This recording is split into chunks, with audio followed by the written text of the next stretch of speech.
मी पण विचार केला हाफ सिनेमा करतोय मागे पुढे नंतर म्हटलं तर धमक्या येतील काय गोष्टी होतील त्याच्यामध्ये. भाई बनायची प्रत्येकाला, प्रत्येक लहान मुलाला गल्ली गल्लीमध्ये प्रत्येकाला भाई बनायचं आहे. त्या पोस्टरमध्ये आपण पाहतो की रोखून धरा श्वास, तो येतोय, तो कोण येतोय? तो एक मोठा आर्टिस्ट आहे हिंदीमधला, पण त्याचं नाव आता आम्ही लगेच डिक्लेअर करू शकत नाही. काहीच दिवसांमध्ये मराठी प्रेक्षकांच्या भेटीला बीड फाईल्स नावाचा चित्रपट येणार आहे आणि नेमकं त्या चित्रपटामध्ये खरं तर काय असणार आहे किंवा चित्रपट करण्यामागची भूमिका काय असणार आहे या विषयावर बोलण्याकरता आत्ता माझ्यासोबत आर्या घारे आहेत, अभिनेत्री. काय सांगाल मॅम, चित्रपटामध्ये तुम्ही देखील काम करणार आहात, आत्ताच पोस्टरचं लॉन्चिंग देखील झालं, काय सांगाल प्रेक्षक? खूप छान वाटतं आहे, कारण इतक्या धाडसी विषयामध्ये मला काम करायची संधी मिळते आहे. कारण आपण बघतो की सगळ्याच पद्धतीचे सिनेमे सध्या मराठी सृष्टीमध्ये येतात आहे, पण गुन्हेगारी किंवा कुठेतरी गुन्हेगारी ह्या गोष्टीला एक थांबवावं, ह्या गोष्टीसाठी कुठला तरी सिनेमा येणं आणि कुठलं तरी जिल्ह्याचं नाव वापरून तो येणं ही खूप मोठी गोष्ट आहे. बीड फाईल्सबद्दल सांगायचं म्हटलं तर आपण नेहमीच म्हणतो की चित्रपट हा समाजाचा आरसा असतो आणि चित्रपट हा असाच असावा जेणेकरून समाजाला त्याच्यातनं काहीतरी इन्स्पिरेशन मिळेल, मोटिवेशन मिळेल, काहीतरी त्यांना समज येईल.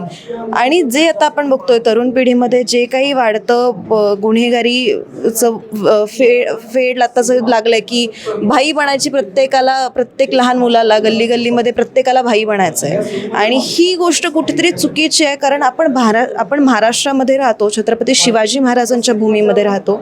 हे आपण डोक्यात घेऊन त्यांचे विचार घेऊन आपण चाललो पाहिजे, पण महाराजांचे विचार घेऊन आपण वेगळंच काहीतरी करतो असं मला वाटतंय. आणि बीड फाईल्स हा सिनेमा कुठल्या तरी एकाच टॉपिकवर नाही आहे, तर अनेक विषय आहेत बीडमध्ये घडलेले ज्या घटनांवर हा सिनेमा आहे. आता मी पूर्ण स्टोरी नाही रिव्हील करत, पण एक जो विषय आपल्या सगळ्यांना माहिती आहे तो तर नक्कीच बीड फाईल्समध्ये आहे. हो, पण मला आत्ता तरी माहीत नाही, म्हणजे डिरेक्टर आणि प्रोड्युसर्स यांच्या डोक्यात काय आहे की ते त्यांचंच नाव वापरणार आहेत की कोणा दुसऱ्याचं, सो ते मला माहीत नाही आहे, पण त्यांचा विषय डेफिनेटली असेल. बरं, म्हणजे गुन्हेगारीला कुठेतरी आळा बसावा याकरिता हे चित्रपट. डेफिनेटली गुन्हेगारीला कुठेतरी आळा बसावा हाच एक मोटिव्ह आहे आणि याच्यात कुठेही चुकीचा संदेश जाणार नाही एवढं मी प्रत्येकाला सांगेन. तुम्ही अगोदर देखील अनेक चित्रपटांमध्ये काम केलेलं आहे, काय वाटतं म्हणजे आता बीड फाईल्स चित्रपट येतोय, पण असे चित्रपट बनले पाहिजेत का किंवा कशा पद्धतीने? नक्कीच बनले पाहिजेत. म्हणजे माझ्या कारकिर्दीमध्ये आत्तापर्यंत जेवढे मी सिनेमे केले, त्यात देऊळ बंद असेल, पोस्टर गर्ल, बंदीशाळा, अबक, जे काही सिनेमे मी आत्तापर्यंत केले, भिरकेट असेल, त्यातला एकही सिनेमा असा गुन्हेगारी क्षेत्रावर आहे आणि त्याच्यात मी काम केलं असं नाही. तर हा तो पहिलाच सिनेमा असेल बीड फाईल्स ज्यात काहीतरी गुन्हेगारी क्षेत्रावर आहे आणि त्याच्यात मी काम करते. सो ही खरंच एक मोठी गोष्ट आहे माझ्यासाठी. प्रेक्षकांना काय सांगणार? खरं तर आत्ताच पोस्टर लॉन्च झाले, अजून शूटिंग अजून बाकी आहे. आजच पोस्टर लॉन्च झालं आणि आजच आम्ही घोषणा केली की बीड फाईल्स नावाचा हा सिनेमा येतोय.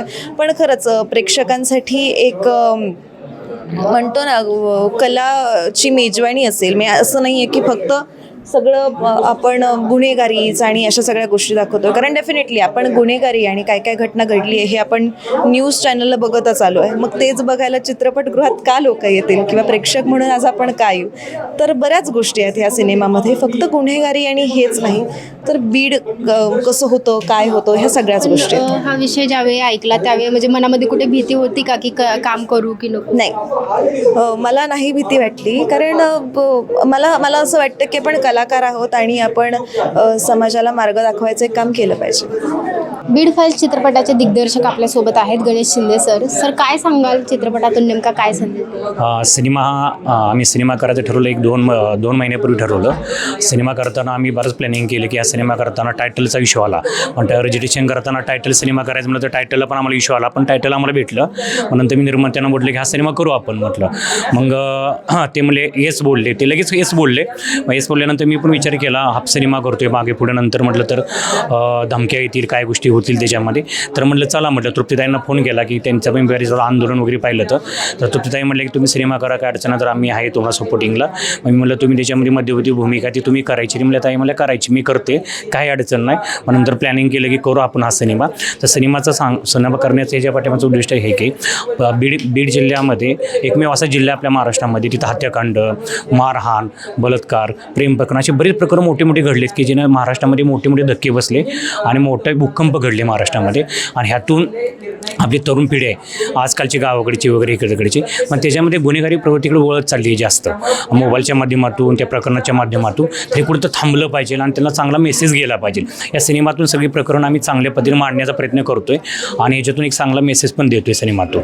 बीड म्हणजे खरं तर फक्त बीडच नाही, अनेक ठिकाणी अशा गुन्हेगारी वगैरे वाढलेले आहे. तर तसं काही पुढचा प्लॅन आहे ना. त्याच्यामध्ये काही गोष्टी महाराष्ट्राला पण दाखवल्यात की हा सण बीडमध्ये बीड फाईल सिनेमा घेतला म्हणून बीड पुरता असं मर्यादित नाही, हा पूर्ण महाराष्ट्राची मर्यादित आहे. आणि यातून ह्याच्यावरती महाराष्ट्रामध्ये थोड्याफार गोष्टी ह्याच्यामध्ये येणारच सिनेमामध्ये आणि सर्वांनाच प्रेरणा मिळणार आहे सिनेमातून. त्या पोस्टरमध्ये आपण पाहतो की रोखून धरा श्वास तो येतोय, तो कोण येतोय? तो एक मोठा आर्टिस्ट आहे हिंदीमधला, पण त्याचं नाव आता आम्ही लगेच डिक्लेअर करू शकत नाही. या सगळ्या गोष्टी ओपन करायच्यामध्ये सिनेमा सस्पेन्स काय राहणार नाही. हिंदीमधले पण कलाकार हिंदीमधले पण कलाकार आहेत ॲक्च्युली सिनेमामध्ये. ह्याच्यामध्ये आटम सॉन्ग आहेत, एक लव्ह सॉन्ग आहे, एक स्वामीवरती एक सॉन्ग आहे, 3 सॉन्ग आहेत सिनेमामध्ये. बिग बजेट सिनेमा आहे.